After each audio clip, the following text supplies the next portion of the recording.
de bien de M. Fonfon Makenda, l'homme de la restauration. Amen. Il est avec nous.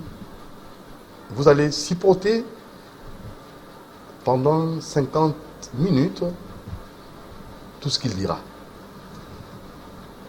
Nous remercions Dieu parce que il a manifesté son amour à nous, ses enfants, pécheurs que nous sommes. Nous n'avons pas connu de problèmes, pas de maladie.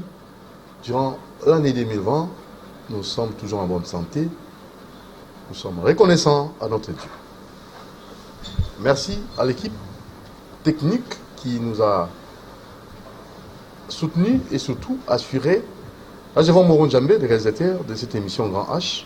Je vois Alain Kabongo, le coordonnateur de l'émission. Je vois Romain Makonda à la programmation.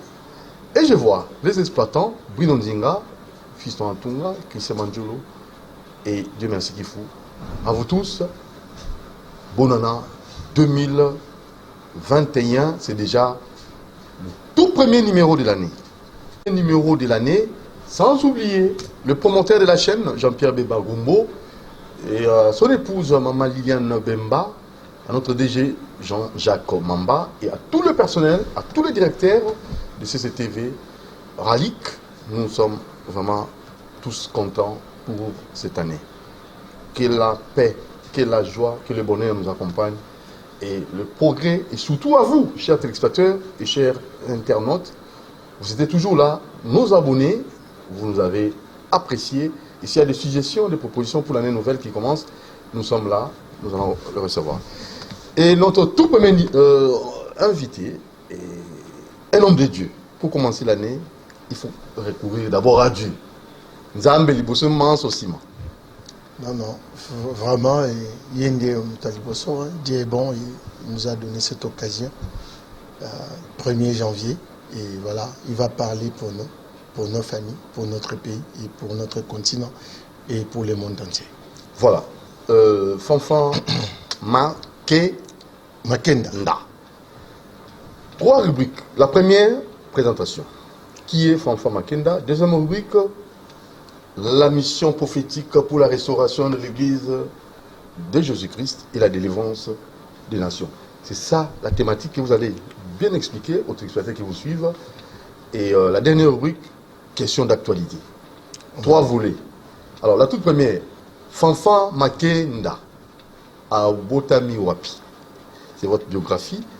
Batwaï Bayo, Okoli Wapi et Otangi Wapi, Nino Lingakate, na comportement, la relation, na bateau. Et voilà, ce sont des petits détails. Oui. Comme marié, père de... Oui, Fonfon Makenda, marié, père de 3 enfants.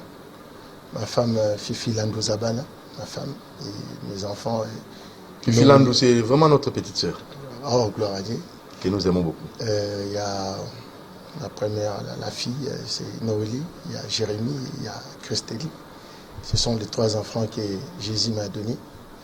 Et je suis congolais, comme toi.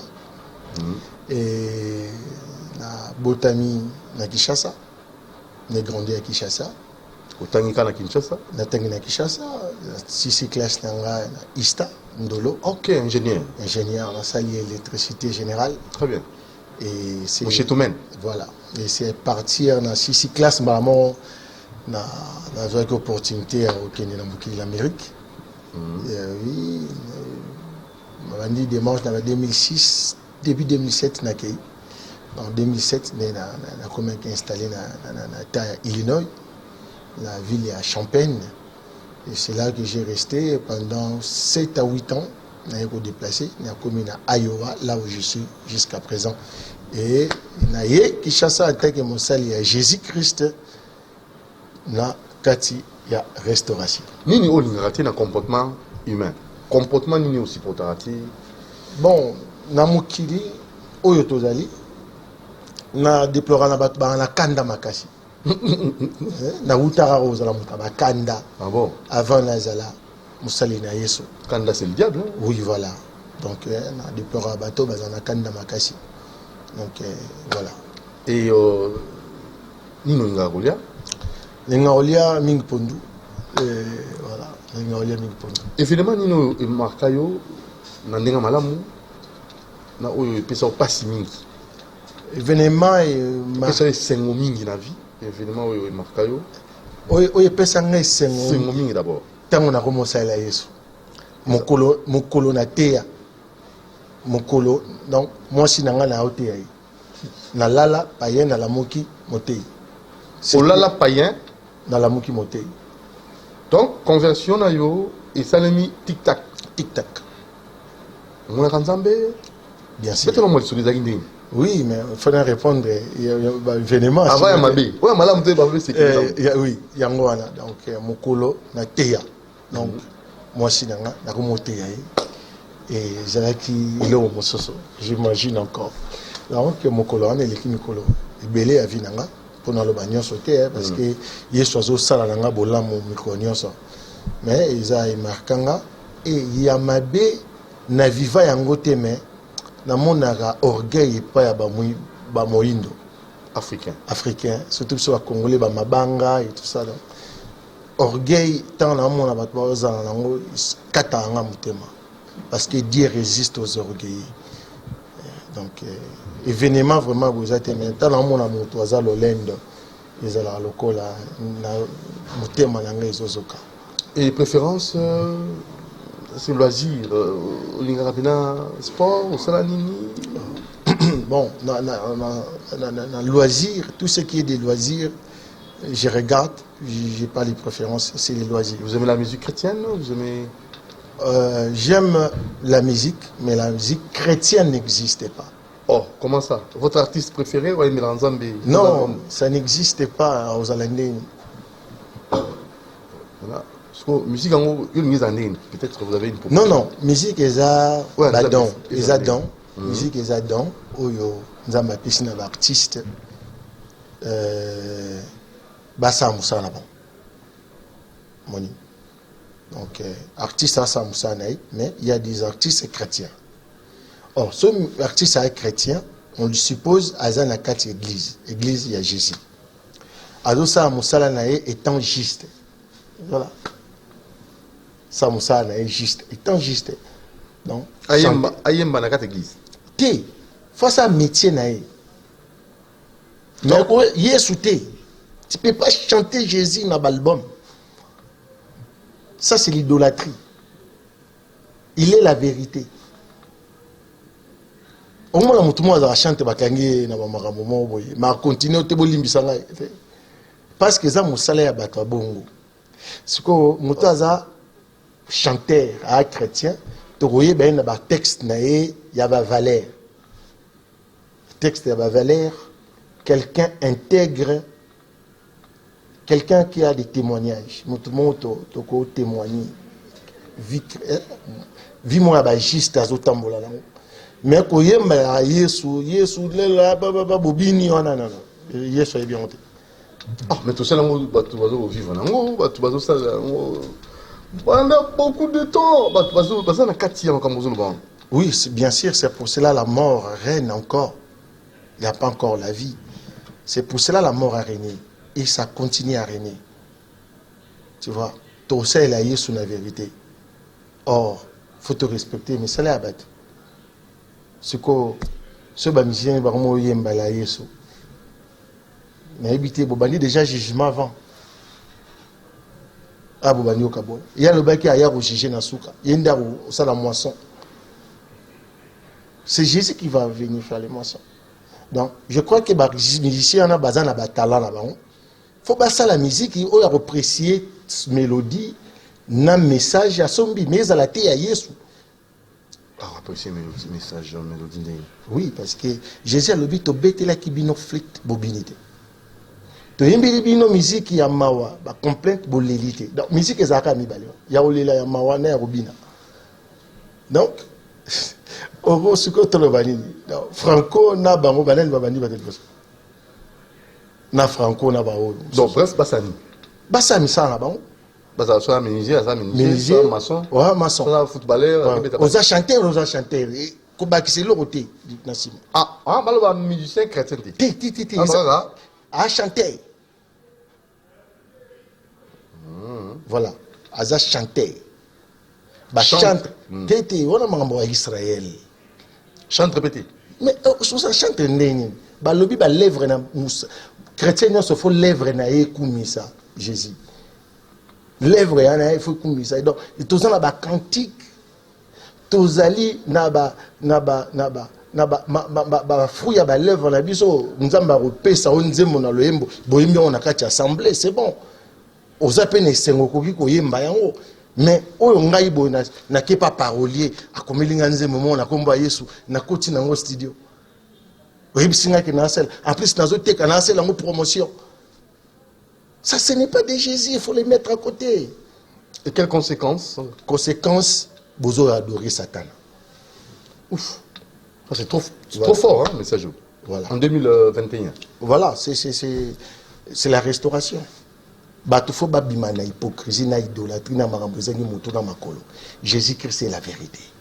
Le chemin, la vie et la vérité. Donc, Bolandi est beaucoup mieux. Quel modèle, le pasteur, homme de Dieu, ou peut-être tant Théa? Oui, musique chrétienne. Il y a musique. Il n'y a pas de musique. Pour tout que nous avons. Bato Babandi, on le a député, je crois. Mon vieux que je respecte beaucoup. Paul Balenza. Pourquoi a commencé à voter? Pourquoi, dans la liturgie catholique, Bakoti sa banzema Paul Balenza?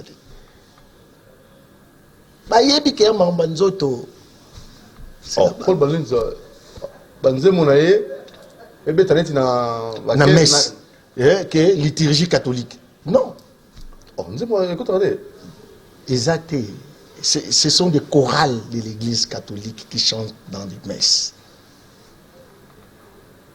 Chorale oui chorale kasi na chorale mo ba banzemo Paul Balenza bon bakoki kozwa texte moko bo oyo église est validée. Il faut du temps. Il faut du temps. Il faut l'église valider, tester, selon l'église catholique, parce qu'il y a les cas. Vous comprenez? Donc, ils étaient Paul Balenza chanter. Papa, il y a la messe, il y a Paul Balenza matin à podium. Papa. Non. Non. Ah, ok, je vois là maintenant. Donc, Afani, na chair, on a place, oui, c'est beaucoup mieux adorer Satan. Na komo na kati Yesu Christ. Oui, et baza pene. Ya Yesu. Ba kombo wana mibale, bato wana mibale.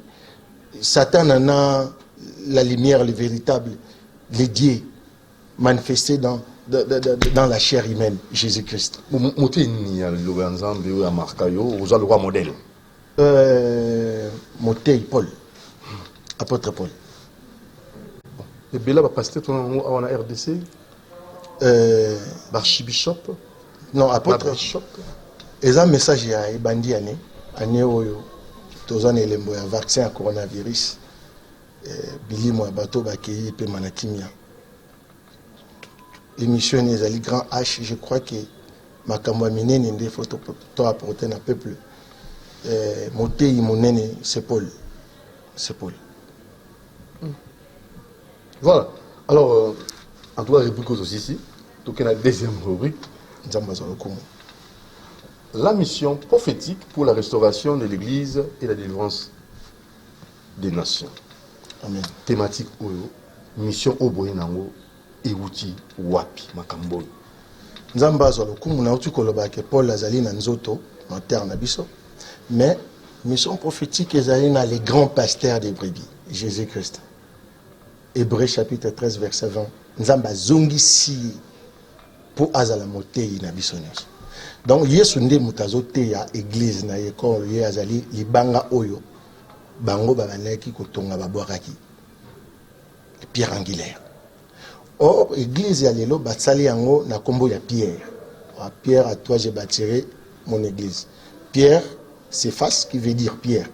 Or na mama otonga Yesu alobaki ke avant na édifice au moto atongite. Donc, pour na mambanzambi eza oyo bato babwaka yango nde ya beaucoup plus de valeur. Donc, tant bango bazui maloba ya Yesu sans discernement, bazui pape ya liboso ya pese kombo Pierre. Donc c'est cette église-là qui a régné jusqu'à présent. Oebomi Batebele, église Oyo, et portée qui mettait dans le monde kaba guerre, misère. C'est cette église-là que Jésus lui-même enseigne dans la restauration. Tout ça. Donc, on dit que Pierre, l'église catholique bandi kuna. Oui, pour Pierre Azali, apôtre yaba circoncis. Ça veut dire que Azali, apôtre yaba juif. Akoki kozala ilembo yaba payente. Parce que Bakabula ki musala. Yé accueilli par ba juif, Paul na ba petit na yé na ba mususu ba yé na ba nation mususu. Donc église o yé sozo te ya. Ezali on est sur monté ya liboso na kati, yé moko grand Jésus, la parole faite chair. Et annoncé première fois chez les païens dans Monoko ya Paul. C'est cette église maintenant Jésus est en train de restaurer, l'église de la vérité. Fondement mon sous ya sikanaye. Yango aponi ba windo ba véhiculer yango bataliboso. Yango moni mission le prophétique. Avec la nation ebele. Ba nation el bossé bani na Congo. C'est l'Afrique que Jésus est en train de parler des nations. Et compris na bamboka nyonso et que yamba Yesu original na mokili mobimba. Dans le cas là ba Romain ba ela biso Jésus. Les lopes que comme tant ba yindo ba mema les véritables. Pour ba yeba kana nous combo après ba savourer après. Donc le cas la biso africain to yeba ki ka combo mais to yeba ki ko savourer te yango no moni même président ya lelo a commis ko lobela l'état des droits. Parce que l'Ilobanais Zalaki déjà en 2018. Nazalaki en 2018. L'Ilobanais en 2018. Nazalaki l'église qui Kanga. Église de Kanga. Église universelle qui Kanga. Pas église de Kanga, mais il y a un monde de Mobimbe, Kanga Maki. Tant que Kanga mi, bah toi on a banda kuza au fungama, bah toi kota bah toi qui n'a prié. Kanga mi na ndengini. Non, église de Kanga il va porter confinement. Ok, je vois. Confinement, motunyo surtout avant n'endako. Église Kangi, mbala liboso depuis fongola ba porte. Ezali lokola nto tanga kana to lokanisa to lobango monsieur leki ke Jésus a na événement tanga yaka makamneza la kala ndenge mo ndinga yaka. Moi Jésus tanga botamaki premier recensement mondial. Le lopé azongi suna mokili premier recensement mondial parce qu'il faut ba nombre ba tout faut ba vaccin. C'est profond. Voilà. Bah, aux gens, il faut accepter ça ou comment? Non. C'est normal. C'est normal. Est-ce que tant que ça botamaki kasibat kene ko s'enregistrer? Yangwane memi mbotama ya sikana cher pe na molimo parce qu'il est le premier dans tout. Dans batba kasati de matin à Genèse que Isa liboso à Jésus loin de là. Ce qui est soit yakate mais to yebi Ancien Testament. En plus c'est le Nouveau Testament qui a baptisé l'Ancien Testament Ancien Testament. Toutes ces églises que nous avons là, Nambo Kanabiso, ils avaient église, aux hôtels à Puyobanzam, ils ont bani. Les églises, église, ezali o ezali na kombo musuti na sima. Il y a une église. Mais au union ezali na kombo musuti na sima, ezali na église te pour église portera ka marque ya Jésus point. Donc église de Jésus-Christ. Non pas église de Tokoki kolobango bongo. Tango tozote. Mais tant que l'église a éduqué Jésus. Il est la tête de l'église. Ce sont son bien privé. Église des Noirs, appellation Mauritanie. Église catholique, appellation Mauritanie. Nama commis ezate. Mais musulman. On a coûté donc au pays, libanda ya logique. C'est vrai ça? Oui. Baluka kombo mosus l'église. Comment dire? Église est bien privée à Jésus. Ce n'est pas par rapport à la création. C'est par rapport des nouveaux-nés. Il faut un baptême. Ndé au côté église. Donc maintenant, besoin baptême, à zéro. Teba o besoin baptême ya mai. Siko bacha baptême wala na misala. Restauration, à mettre en doute par rapport avec la parole, l'église de César sur place. Na mettre en doute te.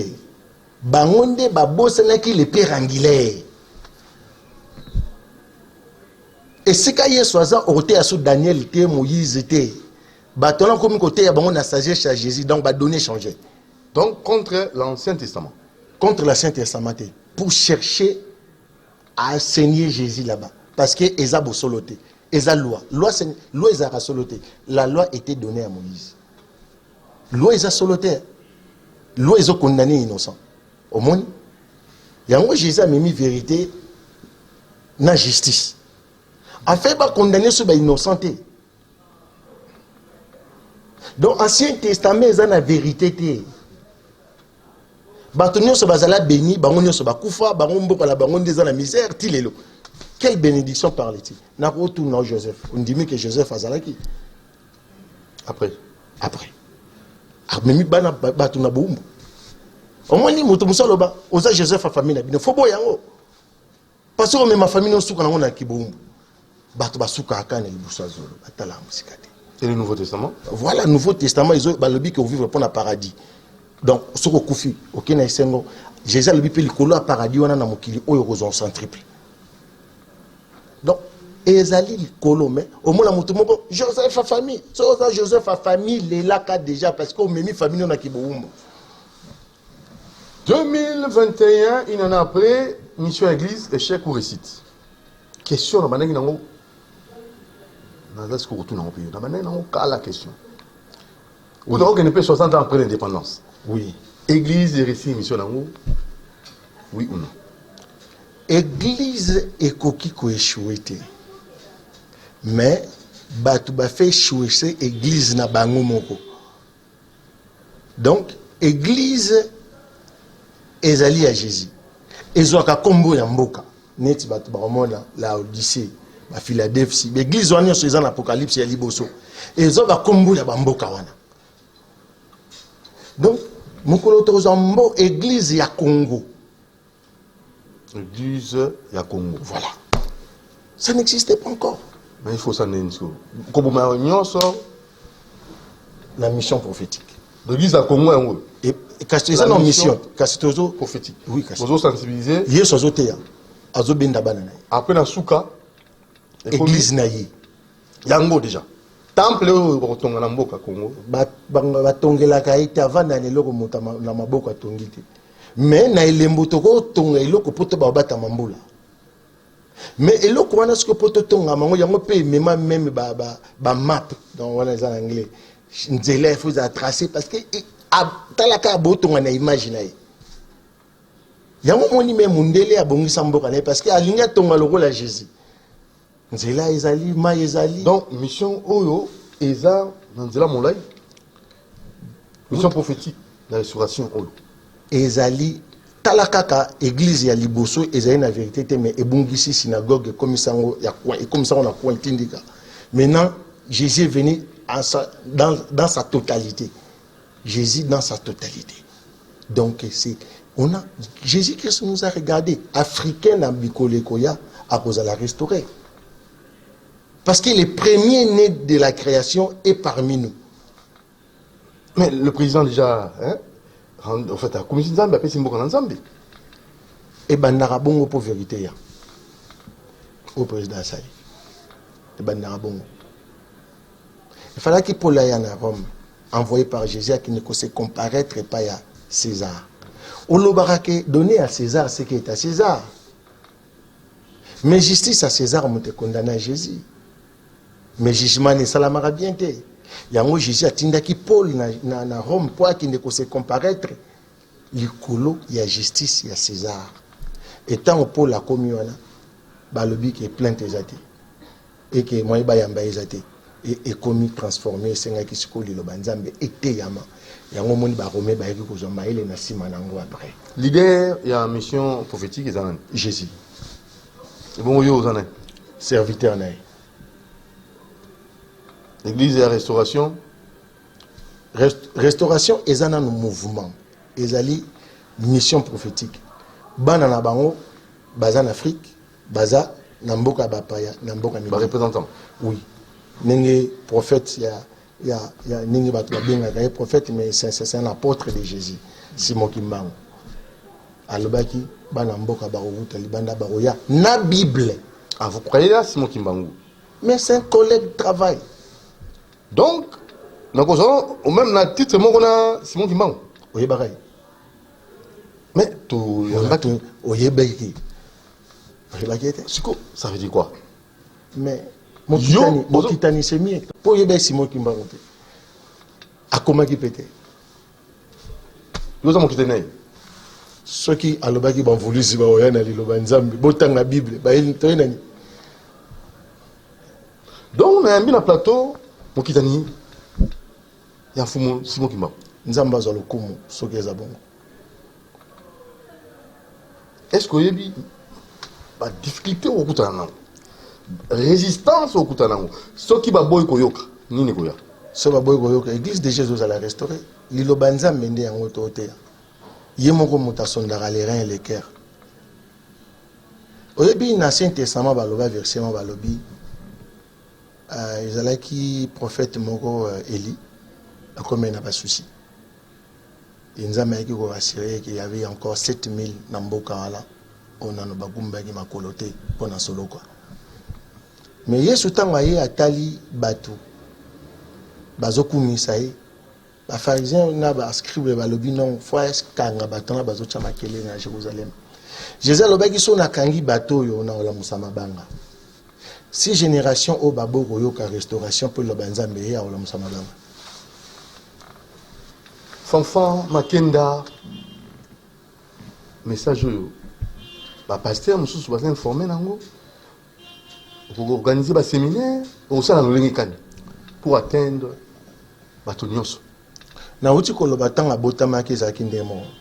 Kufane pe bandima qui était le ba religieux. Apôtre Paul était combattu à cause de la vérité. Simon Kimbango était contre à cause de la vérité. Tout cela ça n'a pas arrêté que ba voulu zibaya. Bandima te la restauration est en marche. La restauration est en marche. Amen. Ça c'est trop profond hein, parce que Mamboyo ils ont maté amour makasi hein. Maté a pété oui. Ba yebisaki Yesu na yango yokango. Mais yango pesa ba mindele na ye. Mais e ko longola biso ba umbu. Tokumisa Nzambe. Olie to sambelaka Nzambe moko brutal, Nzambe moko boma bino meliki rara. Ba passer bazo vimba pa kufina yake. Na Jésus aye koyebisa OK. Luka paradis. Maintenant, comment prier? Prier déjà. Bon, on a montagne à Mangengenge, comment on a battu? Na campus, tout le battu. Basi si ba montagne, Jésus lui côté nanda kanga porti bo akina kuluka ni na montagne. Akina kuluka ni na montagne. Bozoto sa maloba, tout bozoto sa te. Ba justification. Or, lorsque vous êtes encore dans les justifications, c'est que vous avez bien été. Maloba Nzambe za la raté pour boyoka mais pour bo tiangonde na misala erré à ce qu'ils mettront en pratique. Ce qui to checker maloba yeso na misala to mais hypocrisie za. Malgré prolifération de l'église, aucun constat au salut après, il n'y a pas de changement là-bas. Le chef Bandimi, là-bas ressemble là. Non. Peuple a abandonné de eux-mêmes. Peuple a abandonné. Église et ça Moussa na monté parce que bazala qui n'a bosoloté yesu avec libiso mao eza facilité na génération aboy atindela bino mosaleli naye ezali sujet à l'allégresse c'est sujet de l'amour on a qui biographie au pesi yango kaka la biographie wana otonga na l'église te kaka na biographie wana obimisa no basala Nzambe o baza renommée internationale te kaka na biographie wana olobi oza motindami ya Nzambe nani akondima ngo facilement ba makambo ya Nzambe to vivaka nango soki ekomi na niveau que yo yambinga grand H ngamu nazalanga na église te moyambinga restauration est en marche.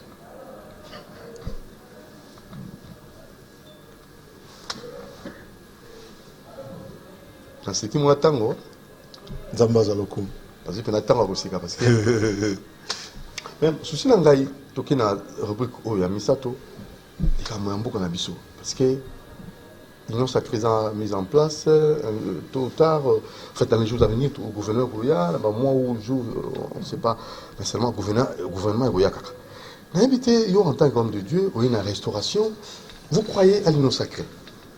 Tony n'y regroupé ça comme Makanisi, tout Nzamba, tout l'accès pour la RDC. Il y a des politiques bazomeka. Il y a des politiques bazomeka. Mais batika romeka bayana yesu. Ce n'est pas leur faute. Bisogno sotozo sibir kaka. Mais c'est l'ère de la vérité. Nazo souhaité na courage na bango na komeka na bango yesu a continuer ko guider bango moke baya na vérité pour baza l'éclairer. Et lo konyo soana ya sikezate. To meka nyonso ba yo mbal boso réunion sacrée na Congo. Ngana yeba rona ba série à conférence nationale. Donc yesu nde bomoyi. Yesu nde mutape sa mayele. Donc quand vous parlez de Jésus-Christ, moi je me pose la question. Tous prions, nous avons l'habitude de prier plutôt. Tous nous prions. Nous prions. Ah, vraiment là. Il est la justice, mon bien-aimé. Jésus est la justice. L'amour, c'est lui. Donc, ce qui boye bien, Bobo Tami a mis balai. Ce qui boye bien, l'État a eu place, le peuple a eu place. Maintenant, nous avons matin en Afrique. Mindele ba bombaka yango pona bango moko. Donc il y a des versets cachés. Parce que dans la terre, la parabole à Jésus. Ça tendait encore la révélation. Donc yo aujourd'hui ngoluana grâce ya côté à la parabole à Jésus. Mais la perle chère. Jésus le bil kolona ngo soki ote karabilo no so faut te kavino mobimba poso mbango. Ça valut beaucoup. Mais bataille David, bataille Aaron, bataille Daniel, mais bataille na Yesu te. Et ça va. Yesu mokili ezai. Et puis que comme voit Jésus-Christ c'est les gars en Zambie. Andine. Les noms qui ont décidé tous les noms. On doit prier qui Dieu ou Jésus-Christ. Jésus. On doit prier Jésus. Volonté en Zambie, Zabichanto qui n'est pas Jésus.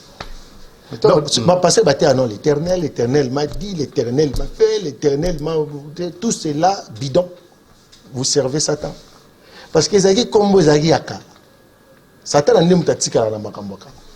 Yé aza souranate. Nzamba se repentakate azonga asimate. Akendaka liboso. Oya loba yangonde tikali. Tant mino bozo qui ne reçoit d'exemple dans l'Ancien Testament. Nzamba ya Israël azate. Jésus sait bien que je suis dit le Dieu d'Israël. Non. Maintenant, Albibo Sambela, notre Père qui est au ciel, que ton nom soit sanctifié. Albibo Sambela, modèle. Voilà. Albi, notre Père qui est au ciel. Il parle de lui-même. Parce que nous a commis à se glorifier dans nos têtes. Parce que Christ est allé la totalité des dieux. C'est mystère caché de tous les temps. Connaître Christ, c'est connaître Dieu. C'est pour cela que quand on est sur l'humanité, mon bimba ba ebe non nzambe de. Ba ko na biso ba na modèle na bango ebe la nzambe. Ndenge mo pe na Israël ba no lenga na bango ya magie oyo ba wute na pas Moïse. Parce que c'est de magie. Oh. Désobéissance n'est même pas. Tant ba si Moïse kende Moïse a zité. Albi kuna ba biloko ezalaka. Mais ba pratique na boye bana été. Bah, comment quitter avant Moïse qu'il y a eu un magicien qui a fait quelque chose? Jamais. Bah, signe à magie, bandit pas Moïse. Tant que c'est le monde la sandale. Zone c'était boka et communioka. Kasi makambo bandit. Oh. non. Mais en fait, mais c'est ça. Magie bandit wana. Yesu atara nzamba sara na lilobati. Mais bazo pesa siko Moïse ba pouvoir na nzoto. Yangwana Satan a profité na pundi mamutana kisi na banzambe nani bato banzamba na leki makasi nzambe wa leki makasi nzambe ya fua donc nzambe Moïse ameka ki wana na ba magicien ki nzambe nzambe ya fua yango Yesu ndaza consommateur de la foi manga nzambe bandi pa ya Yesu la foi okomi ko tia kundima nao en exercice et faut la kisi mangambo ezalaki te mezoya parce que ozana kundima na kombo Yesu. C'est ça. Yango no moni muto abongi na Yesu arozwa malembe calmement au moins la pe bomengwana okufa nango. Parce que azuango a fur et à mesure zemi pe bongo. Yo de jour mona zemi miracle. Ezali. Et quand il a janvier, il a février. J'ai mis un mois, et il n'a rien. Pourquoi Jésus est mort à 9 mois? Pourquoi Kolaki Mouana? Mimi, Basaliebo, pour na akoki ko buka o ya salakité. Donc tant comme il y a la brutalité pour pousser Satan. Aux un messager et pas dans le miracle exalité, aux un miracle. Miracle ezali, mais miracle qui vit est à la paisible exalté. Parce que Jésus c'est ça qui a qui ko fait la biso. Bango bazana ko la ki sabino que monde to vivre na vanité. Mais Jésus tant a péché déjà promesse ya paradis, abomi monde déjà sous vanité. A commis si vie spéciale. To komi ko vivre pour na paradis. Na komi bomate, na rolinga moninga, na rosala boye. Vie comme équilibrée. Parce que na kufa liwa ya bien, parce que na kufa te na ko lola. Mais tant on le dit que vanité. Donc, aux a une raison de vivre te. Kufa na oka lelo, or so kufi brutalement qui le fait lo. Donc, accent ezan na baselima à Jésus, ça a été encore réservé. Na bato o ya yeba ki otinda. Et c'est nous les Africains que Jésus a choisi. Donc, si je comprends bien, bah, pasteur, de façon générale, vous participez à malheur en beaucoup. L'ignorance porte que la mort. C'est ça. Il y a un peu de choses qui fait belé le colo. Jésus, voilà. C'est toujours comme ça. Mais le col a déjà vérité. Tant on se révéler, c'est pour porter maintenant la vie. Non, la vie est opérationnelle en Jésus-Christ, non au nom des hommes. Donc l'église de Jésus n'existe pas encore. C'est pour cela que Christ nous l'a apporté à travers ses serviteurs, Oyotoye et Belé, la mission à Wanakatia Congo.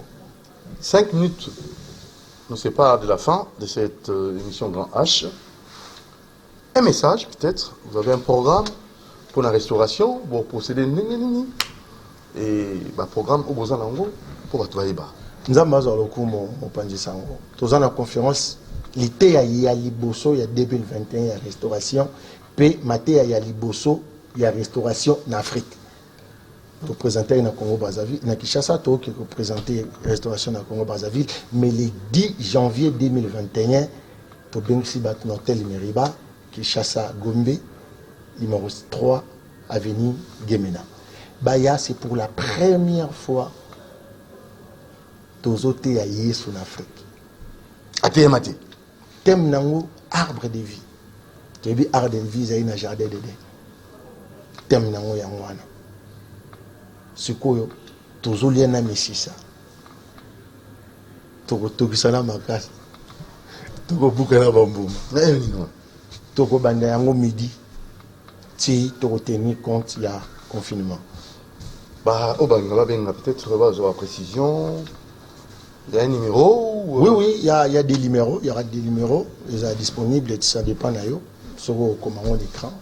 Pour la moto, il y a États-Unis, il y a France, il y a ils sont à disposition. Comme ça, on a la moto aux États-Unis. Oui, on peut ça pour voir les États-Unis, ils ont plus 1 217 721 20 55. Ils ont un WhatsApp hein? Oui. Plus 1 217 721 20 55. Il y a Paris, Ezali, il y a Kinshasa, Ezali, il y a Voilà, alors, Fanfan, Kenda, messager de l'Éternel. Non. Ah, messager de Jésus-Christ. L'Éternel, comme moi, Koufa. Ils ont son invité. Faut batuba mesana kulongola yango na lolemo na bango.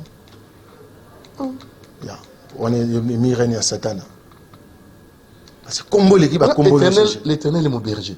Je ne manquerai de rien. Mais aux Ozangara. Ça va pas me là. L'Éternel est mon berger, je manquerai. Tu manques tout. Tu manques beaucoup. Tu manques beaucoup. Maintenant, à leur place, il y a un autre bagage. Oh, mais on peut savoir moi. Jésus-Christ est le même hier, aujourd'hui et éternellement. Hébreux 13, 8. Donc, si nous prions Jésus-Christ, nous serons sauvés. L'Afrique aussi sera sauvée. L'éternel te recouvre. Pour Abikisara Bato Basabela Raïté, Moïse a Koufa, Aaron Koufa, ba prophète, Bangonio surtout Israël, Bangonio surtout les robes à la guerre, moi été. Ce bolandi comme voilà, Tobungi. Voilà. L'éternel et mon berger, ce sont des biloko ya séduction. Ça porte pas la vie, ça ne mène pas l'amélioration, ça ne mène pas la noblicité des dieux parmi le peuple. Ce sont les combos qui oumelaki de génération à génération. Et ce que génération ici là, il y a un auteur Matthieu 1,17. Il y a eu 14 générations à chacune des générations pendant 3 générations. Si Christ a eu, ma génération ici, règne en Zambie côté na Jésus. Et voilà, alors déjà, dans la Toubalandio, année à 2021, oui. Aucune prophétie pour l'année 2021. Prophétie de Kokisani. Bandi, Simon Le Mans, Naïki na 2018, restauration marche. Batunde Babon la mité, ma baya royo le Benzambe, Yangonde Big Samboka, point. Au salon différemment, dans la méthodologie, tout le monde je vois l'année, je vois ceci.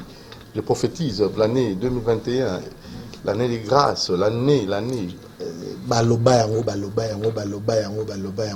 Mais qui trompe qui maintenant là?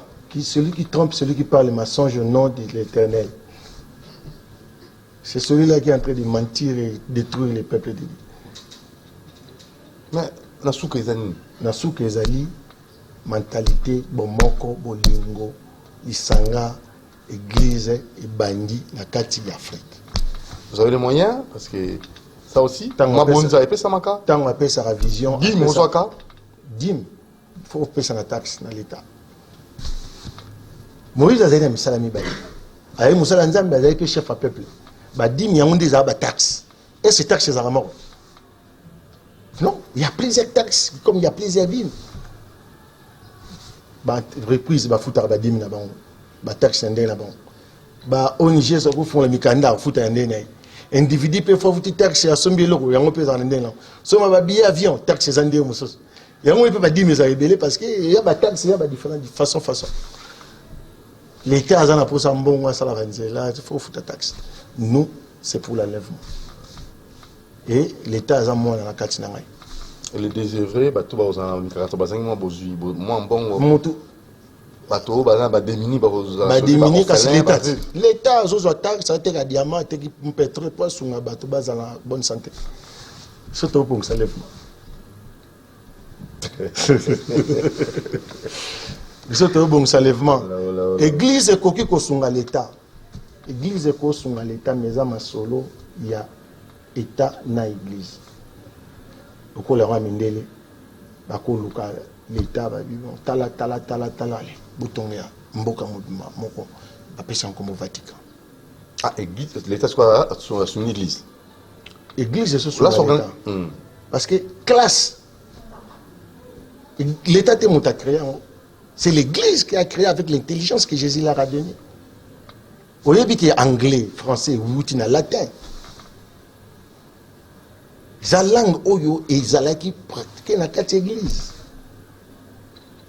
Ba livre à liboso, nous c'est dans latin et formé la langue belé. École, c'est la civilisation romaine. Et cette civilisation romaine qui est restée dans l'église qui est à Vatican parce qu'il est Italie. Mais qui va oui, mais ça joue les cas. Jésus qui m'a enseigné le Nouveau Testament. Il y a des témoignages quelque part. Jésus qui m'a enseigné des mois et des mois. Nenga na vandi na boy. Saint-Esprit et comme ko futangi sanga makomi. Tala mamuna lobaka, tala oba prophète ba lobaka. Ba sali anzambe le lobaka ni sarake. Paul na ba apôtre mosusu bazaki na langage moko te ba na langage ka moko. Sauf que moko azali païen, mais susu baza ba juif bazo lingate le kuma ki juif na bango koya. Mais bazo funda peka ka Saint Testament mais ça demande Jude Moutalobi Enoch 7e après Adam a prophétisé déjà pour Israël que baza le la tombeau ouvert, tombeau qui n'a pas de corps.